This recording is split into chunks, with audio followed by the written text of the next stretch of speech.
Pirmā gribētu jau teikt, visiem priecīgs Ziemassvētkus. Es zinu, ka varbūt šīs nav ierastais formāts Ziemassvētkiem, jo parasti Ziemassvētki tiek svinēti ar saviem tuvākajiem ģimenes lokā un tam līdzīgi, bet vīri es teikšu tā, ka uz šo brīdi, uz šo momentu mēs visi esam viena liela ģimene. Un mums visiem ir liels piedzīvojums kopā, pasaules čempionāts. Un sastāvs ir nosauks, mēs visi esam gatavi, rīt ir pēdējā treniņa diena. Tāpēc gribētu, lai jūs visi izbaudat šo vakaru.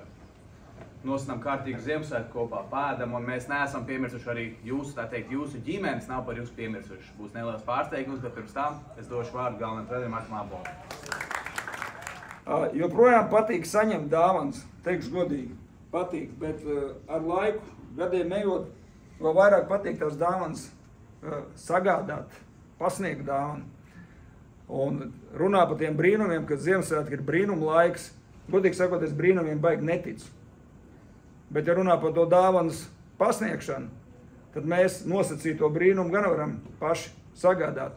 Pirmkārt jau paši sev, otrkārt noteikti ir vecāki un visi pārējie jums tuvie cilvēki, kas ir. Tāpēc es jums novēlu ceļi. Nebaidieties sapņot, jo, kā parādīja pavasars un arī vasara basīši, sapņi mēdz piepildīties. Ar vienu sapņošanu, protams, būs par maz. Vajag arī darīt. Un iespēja darīt mums jau būs parīt.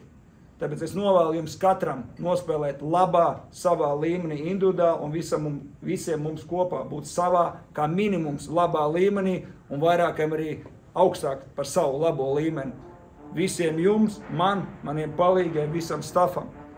Mēs būsim labā līmenī un augstākā, visi kopā mums izdosies. Tāpēc sapņojam, lai mums izdodas.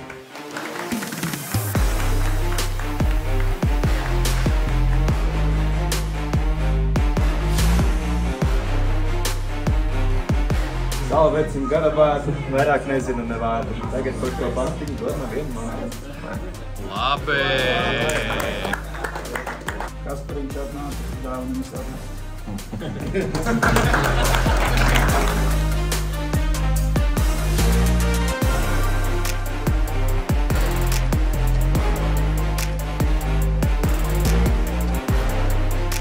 Šodien bija tā mēdie diena. Nedaudz pafučējamies, bija jātri, ar džekiem pasmējāmies. Treniņš bija diezgan labs. Izgājām visus tos vairākums mazākumus, uzmetām nedaudz struktūras un gatavojamies uz rītdienas spēlēm. Latvija!